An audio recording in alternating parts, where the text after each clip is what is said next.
नमस्ते dear, math के mix वाले क्वेश्चन पे आप लोगों का स्वागत है। क्वेश्चन नंबर वन क्या है कि 1 किलोग्राम चीनी के मूल्य को 30% बढ़ाया गया है तथा वृद्धि 48% की हुई है, तो प्रति किलोग्राम चीनी का मूल्य क्या होगा। देखो, अब कह रहा है 1 केजी चीनी का मूल्य जो है ना 30% बढ़ा दिया गया, तो उसका जो दाम था 1 केजी का, तो वो 48% वृद्धि हो गया। ठीक है, तो उसका क्या कह रहा है, यानी चीनी का नया मूल्य क्या होगा। ठीक है, यानी नया मूल्य क्या है। तो इसका 2 तरीका है बनाने का। पहला आप इसको बेसिक मेथड से कर सकते हो और दूसरा आप इसको शॉर्ट मेथड से भी कर सकते हो। ठीक है, तो बेसिक मेथड में बताऊंगा, तो बेसिक मेथड से ही आप लोगों का अच्छे से समझ में आएगा। ठीक है, तो बेसिक मेथड में क्या है कि जैसे कि 1 केजी चीनी का मूल्य 30% बढ़ाया गया। ठीक है, तो 1 केजी चीनी का मूल्य नहीं पता। ठीक है, तो 1 केजी चीनी का मूल्य हम x रुपये मान लेते हैं। ठीक है, x रुपया मान लेते हैं। ठीक है, यानी 1 केजी चीनी का मूल्य हम x रुपया मान लेते हैं। ठीक है, अब देखो x रुपया था। ठीक है, अब x का 30% बढ़ाया। ठीक है, 30% मैंने बढ़ा दिया, तो अब इसका दाम जो था ना 48 की वृद्धि हो गई। 30% जैसे ही मैं इसमें बढ़ाया तो इसमें 48 की वृद्धि हो गई। तो 48 अगर मैं कम कर दूंगा तो ये यानी पहले वाले मूल्य हो जाएगा, यानी x के बराबर हो जाएगा। ठीक है, यानी x जिस तरह मतलब 30% बढ़ाया गया, तो यानी 48 रुपये की वृद्धि हो गई किस में, x में। ठीक है, तो मैं अगर 48 रुपये अगर निकाल लूँगा तो यानी पहले वाले मूल्य के बराबर हो जाएगा। अब यहाँ से x का मान आ जाएगा 0 काट देंगे, तो यह हो जाएगा 13x माइनस ये इससे गुना होगा तो ये 480/10, और ये क्या हो जाएगा बराबर x।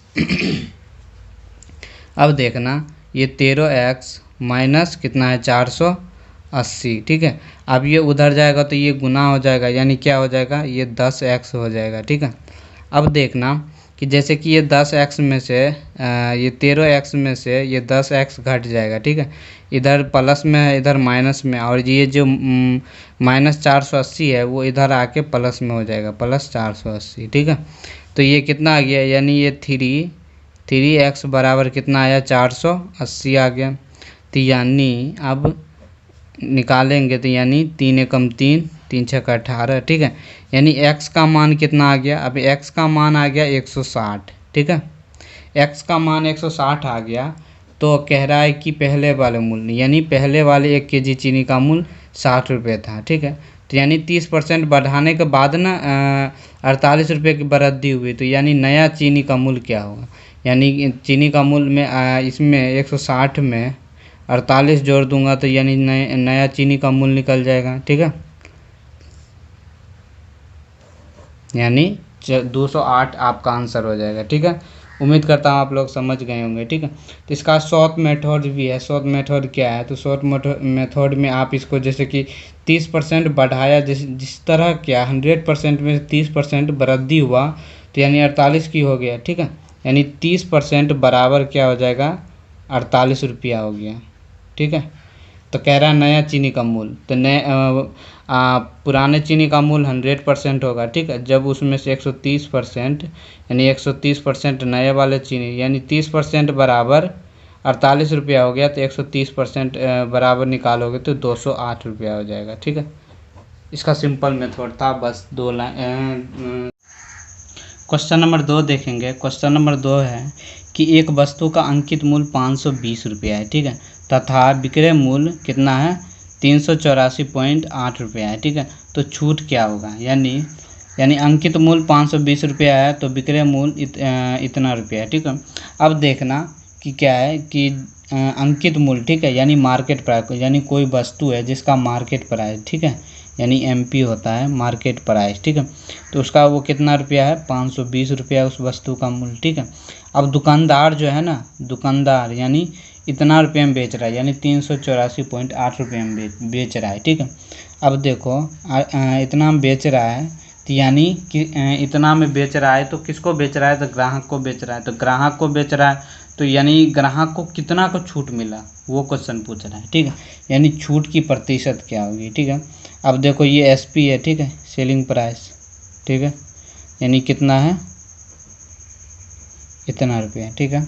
अब देखना डिस्काउंट परसेंटेज, डिस्काउंट क्या होता है, यानी छूट जो होता है क्या होगा, ठीक है। सिंपल सा चीज़ है, इसको जब आप घटाओगे तो 520 में से 384.8 को जब घटाओगे तो सिंपल सा चीज़ है, ये तुरंत ही निकल जाएगा, ठीक है। आप इसको घटाओगे तो कितना आ जाएगा, 135.2, यानी इतना आ गया, ठीक है। यानी इतना से इतना को घटाओगे, ठीक है, यानी इतना रुपये का छूट मिला आपको, ठीक है। तो किस पे मिला है ना, तो मार्केट प्राइस पर ही मिलता है, यानी 520 रुपये पर मिला। अब जिस तरह मैं इसको 100 से गुना करूँगा प्रति परसेंटेज के लिए, ठीक है, तो अब ये क्या होगा, ये हटेगा तो एक जीरो आ जाएगा, ये 2 जीरो से ये 2 जीरो कट गया। अब 52 से जब इसको काटोगे तो ये 26 से कट जाएगा पूरा पूरी, ठीक है। तो यानी 26 आपका आंसर सही हो जाएगा, ठीक है। क्वेश्चन नंबर 2 का बहुत ईजी था। अब क्वेश्चन नंबर 3 देखना। क्वेश्चन नंबर 3 क्या है, क्वेश्चन नंबर 3 अगर जब इस टाइप का क्वेश्चन रहेगा तो कैसे किस तरह सॉल्व करते हैं, ठीक है। इस टाइप का जब क्वेश्चन रहेगा, ठीक है, यानी 5/√2 प्लस √1, ठीक है। देखो आप √1 को 1 भी लिख सकते हो, ठीक है। √1 जो है ना ये 1 के बराबर है, ठीक है। तो यहाँ पर भी उसी तरह है, ठीक है। तो जब इस टाइप का क्वेश्चन रहेगा कि इतना बराबर क्या हो सकता है, ठीक है, तो आप इसका बहुत ही अच्छा ट्रिक है, ठीक है। क्या है कि जब इस टाइप का रहेगा, अगर नॉर्मल होता, अगर छोटा होता तो मैं इसको क्या ऊपर नीचे गुना कर देता, ठीक है। यानी ये माइनस से ऊपर नीचे गुना हो जाएगा, जो प्लस में वो माइनस से ऊपर नीचे गुना कर देने पर बन जाता है, ठीक है। लेकिन ये बहुत बड़ा है, ठीक है। तो ऐसे वाले क्वेश्चन को सॉल्व करने के लिए क्या करना पड़ता है, तो 5 कॉमन 5 को कॉमन ले लेंगे, ठीक है पहले। तो अब देखना है कि जो चीज़ प्लस में है ना, जो चीज़ प्लस में वो माइनस में चल जाता है, ठीक है। आपको पता है ऊपर जाने के बाद जो चीज़ माइनस में प्लस में चला जाता है, जो चीज़ प्लस में वो माइनस में चला जाएगा, ठीक है। तो यानी रूट क्या है, √2 प्लस में है तो ये माइनस ये हो जाएगा, ठीक है। अब देखो ये क्या है, प्लस का चिन्ह, तो प्लस ले लो, ठीक है। उसके बाद क्या है, उसके बाद क्या हो जाएगा, उसके बाद हो जाएगा √3 और ये माइनस का √2, ठीक है, और ये प्लस, ठीक है। उसी तरह आ जाएगा यहाँ पे √4 माइनस √3, ठीक है। अब डॉट डॉट क्या हो जाएगा, √121 फिर माइनस 120, ठीक है। अब जब इस टाइप का क्वेश्चन रहेगा तो देखना है इसमें जो है सारे चीज़ कट जाता है, ठीक है। इसमें +2 ये प्लस का √2 और माइनस का √2 से कट जाएगा, ठीक है। उसी तरह ये प्लस का √3 और ये माइनस का √3 से ये कट जाएगा, ठीक है। तो अब देखना सारे चीज़ कट जाता है, अब ये भी कट जाएगा और ये माइनस जो है ये जो है ये √1 ये नहीं कटता है, ठीक है। अब देखो ये 120 भी कट जाएगा लेकिन ये बच जाएगा, ठीक है। अब देखो कैसे कटेगा, अब देखो मैं इसका भी बता देता हूँ कि ये क्या है, ये √120 जो है वो कैसे कटेगा। अब देखना यहाँ पे क्या है पहले वाले पैटर्न में, ठीक है। पहले वाले में देखना है कि ये जो पैटर्न को समझना है, ठीक है। अब जो ये √1 है ना, अब यहाँ पे मैंने बताया कि √1 जो है 1 के बराबर होता है, तो यहाँ पर √1 ले लो, ठीक है। अब देखना यहाँ की जिस तरह की √2 और यहाँ से माइनस में एक कम है √1, ठीक है। उसी तरह यहाँ पर क्या किया, अगले वाले में 2 बढ़ा दिया गया, 2 बढ़ा यानी √1 था यहाँ पे या √2 इसमें जोड़ दिया, यानी कितना हो गया, √3 आ गया, ठीक है। इसमें इतना हो गया। उसके बाद क्या एक दूसरे में से एक कम है, ठीक है ना। उसी तरह क्या यहाँ पर भी 2 बढ़ा के एक कम किया हुआ है, ठीक है। उसी तरह यहाँ पर क्या होगा, जिस तरह यहाँ पर एक बढ़ाया होगा, ठीक है। यहाँ पे कितना होगा, यहाँ 2 बढ़ाया होगा, ठीक है, यानी कितना बढ़ाया 119, ठीक है, 119 2 बढ़ाया होगा प्लस में, ठीक है, 2 बढ़ाया होगा तब इतना आया, ठीक है, 2 बढ़ाने के बाद एक कम है इससे, ठीक है। उसी तरह अगला क्या होगा, अगला जो होगा ये माइनस में कितना होगा, ये माइनस ये प्लस में होगा, ठीक है, 120 एक दूसरे को माइनस में, ठीक है, तभी तो ये एक दूसरे से कम है सब। देखो ये √4 माइनस में 1 कम है, उसके बाद यहाँ पर भी देखो कम है, उसी तरह यहाँ पर भी ये पैटर्न है, पैटर्न समझ गए, ठीक है। ये क्या है, प्लस में √120 और ये 120 से कट जाएगा, ठीक है। अब कटने के बाद जो बचता है ना, ये एक इधर कॉमन 5 में बचता है, ठीक है, और मैंने बताया एक बचता है ये √1, ठीक है। अब देखना, अब ये क्या बचता है प्लस का 121, ठीक है। अब देखो ये बच रहा है, ठीक है। तो अब इसको किस तरह काटेंगे, इसको काटने हैं, इसको ये 5 है रूट में कॉमन में, ठीक है। अब जो है ये माइनस का 1 है, ठीक है, ये रूट जो है माइनस का 1 हो जाएगा, ठीक है, ये प्लस। अब ये रूट में 121 है, ये 11 का स्क्वायर होता है, ठीक है, यानी 11 × 11 हो जाएगा, तो ये 11 बाहर में आ जाएगा, ठीक है। तो क्या हो जाएगा, अगर -1 आपके पास कर्जा है, ठीक है, और 11 रुपया है, तो क्या हो जाएगा 10 रुपया हो जाएगा, ठीक है, यानी 5 × 10 कितना हो जाएगा 50।